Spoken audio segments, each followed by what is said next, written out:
Empathy involves a direct identification with the other. Interpretation involves an indirect or meditated understanding that can only be attained by placing human expressions in their historical context. Understanding is not a process of reconstructing the state of mind of the author, but one of articulating what is expressed in the work. That actually sounded fairly coherent and cogent. But let's go to the next guy, who is Heidegger. Since Dilthey, the discipline of hermeneutics has detached itself from this central task and broadened its spectrum to all texts including multimedia and to understanding the bases of meaning. In the 20th century, Martin Heidegger's philosophical hermeneutics shifted the focus from interpretation to existential understanding. Aha! That's where the corruption began, huh? Which was treated more as a direct, non-meditated, thus in a sense more authentic way of being in the world than simply as a way of knowing. You can tell Heidegger's in that sentence.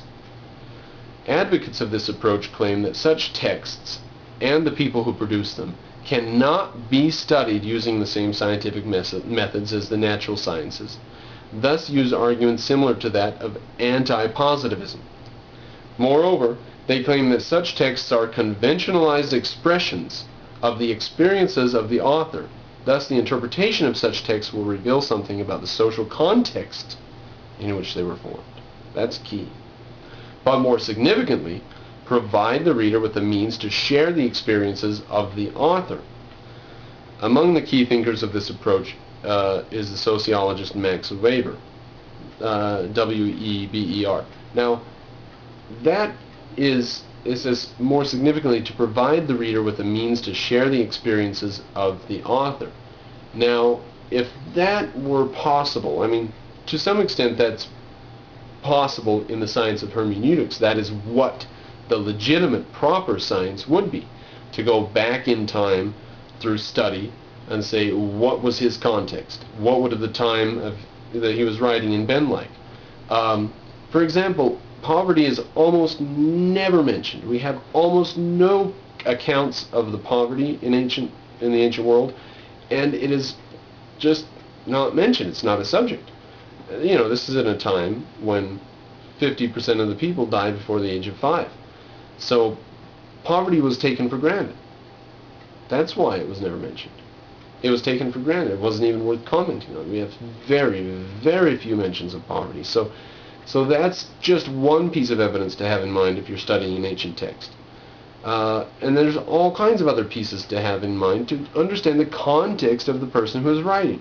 Totally legitimate, totally legitimate. But what is Heidegger going to do with that? Contemporary hermeneutics. Hans-Georg Gadamer's hermeneutics is a development of the hermeneutics of his teacher, Heidegger. Paul Ricoeur, R-I-C-O-E-U-R, developed a hermeneutics based on Heidegger's concepts, although his own work differs in many ways from that of Gadamer's. Just a little side note, Heidegger was a Nazi, a member of the Nazi Party, unrepentant. Andres Ortiz O.S.E.S. has developed his symbolic hermeneutics as the Mediterranean response to North European hermeneutics. His main statement regarding the symbolic understanding of the world is that the meaning is the symbolic healing of the real injury. Jürgen Habermas criticized the conservatism of previous hermeneutics, especially Gadamer, because of this focus on tradition seemed to undermine possibilities for social criticism and transformation. Propaganda. Habermas also criticized Marxism and previous members of the Frankfurt School for missing the hermeneutical dimension of critical theory. Habermas incorporated the notion of the life world and emphasized the importance of both interaction and communication, as well as labor and production for social theory. For Habermas, hermeneutics is one dimension of critical social theory. Then there's a section titled Themes in Hermeneutics, and all it says is this short section requires expansion. So, there's nothing in there. It doesn't require expansion, it requires existence. The next section, Hermeneutic Circle. The hermeneutic circle describes the process of understanding a text hermeneutically. It refers to the idea that one's understanding of the text as a whole is established by reference to the individual parts of one's understanding of each individual part, by reference to the whole. Okay? Neither the whole text nor any individual part can be understood without reference to one another, and hence it is a circle. In other words, anytime someone writes a text, a context is involved, and any statement inside of a text is inside the context of the text it's inside of. Now that's obvious, but where are they going to go with that? Using a basis of linguistic analysis. I mean, just stating that any text, assuming a text is integral and not jumbled like James Joyce, any sentence in that text fits in the context of that text. Whether or not it cannot be understood outside of it is a strong assertion. And I think that's the diving board that they use to go with linguistic analysis. To say you cannot understand any line in the text or the text itself without reference to all of the things about it. Now this is just a total de-mentality, disintegrated, to say there's dozens and dozens of things interacting at all times, and we just have to figure this out. And then they start writing papers and publishing. Now I would think the hermeneutic circle, or a more meaningful version of the hermeneutic circle, might be something like this. You're reading the text from some interpretation, from some cultural angle, from some context in the day and age you grew up, in the culture you're in.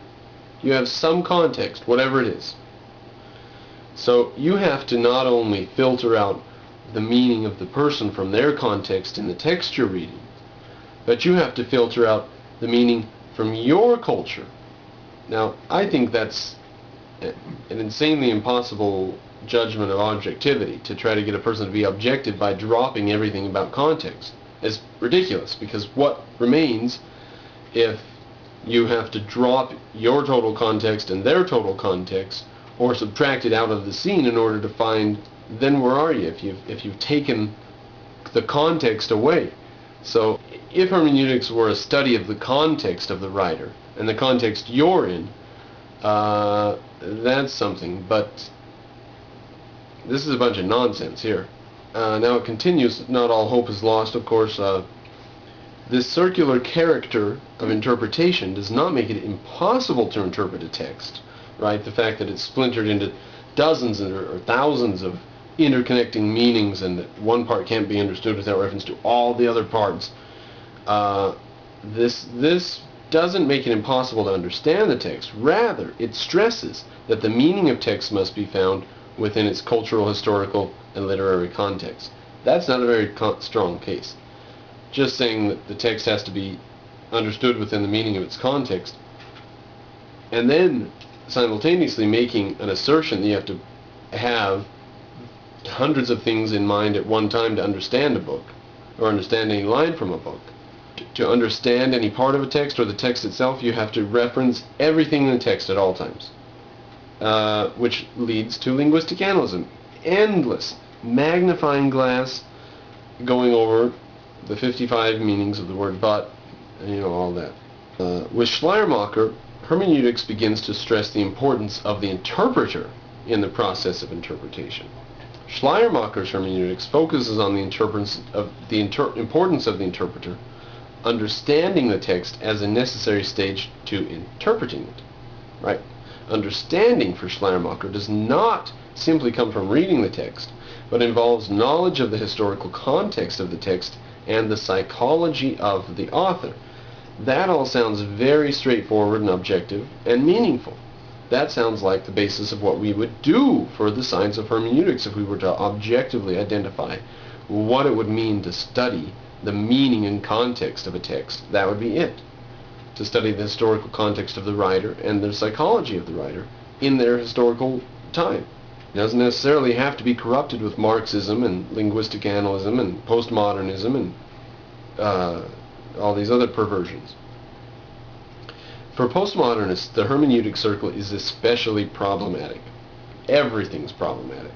Those